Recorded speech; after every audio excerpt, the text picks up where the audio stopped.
There comes a time when silence is betrayal. Martin Luther King Jr. Good morning, everybody. This is Dolores, the pastor's daughter. When I came across this quote, obviously, I had to do a message to it. Not only because it is, we're on the heels of the Martin Luther King Jr. Day, and also because it just made me think about this time that my father said that someone had compared him to Martin Luther King Jr. And of course I was like, no, sir. So shady. But I couldn't see it. But I think that, maybe that was an aspiration that, he just fell short of. But beyond that, just looking at the quote itself, there comes a time when silence is betrayal. Just made me think. Just made me think about what that means exactly. Because, you could take it a few different ways, right? Like, let's say, for one, you can take it to mean that you're failing to speak up, and that is a betrayal from against yourself. It could be a betrayal against a group of people who need to know the truth.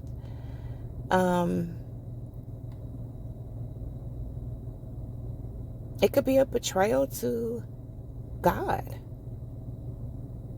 to keep silent. And so when you think about it that way, it's like the quote really makes a lot of sense.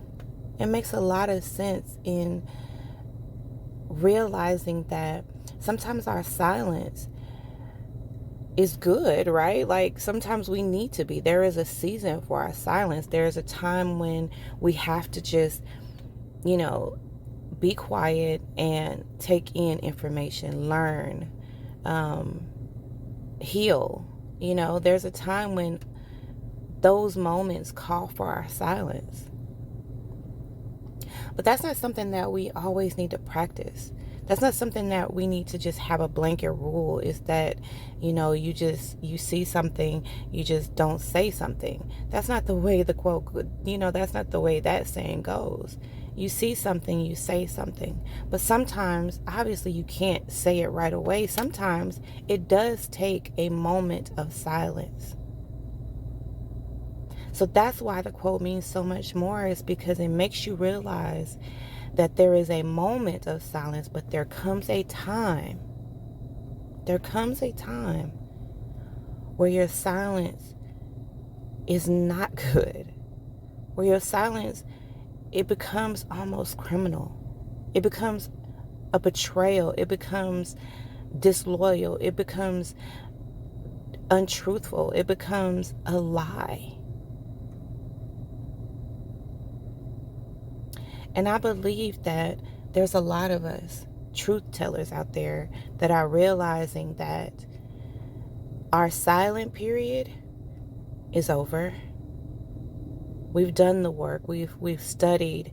We've educated ourselves. We've done a lot of healing work. But now it's time for us to sound the alarm, to raise awareness, to break the silence. And I believe that's where we are now. And to keep silent from this moment on is an absolute betrayal. For you to keep silent would be you betraying you, betraying me, and betraying God Himself.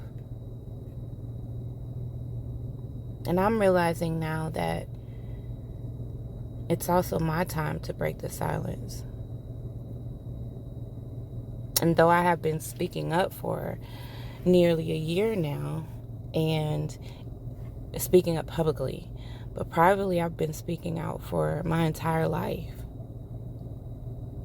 But there comes a time when even your quiet, your silent cries, you have to crank that up,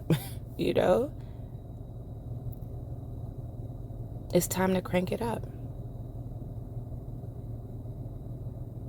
So for all my truth tellers out there, just realize that there comes a time when silence is betrayal.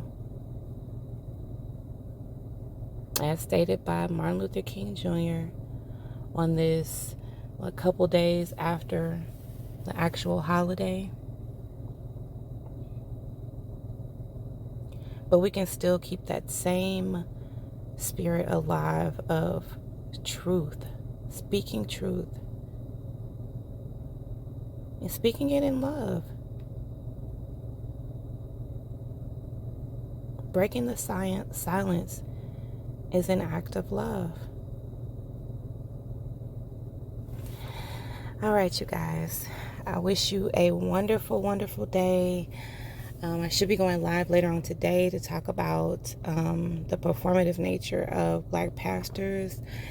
And the title of that stream is just going to simply be, Are Black Pastors Performative Narcissists? And it's something that we definitely need to look into and explore so that we can become smarter. I mean, it clearly says in the Bible that we are supposed to be smart to this stuff, to Satan's devices. We have to. And so, let's break the silence, you guys. Let's tell our truth. This is Dolores, the pastor's daughter. Bye-bye for now.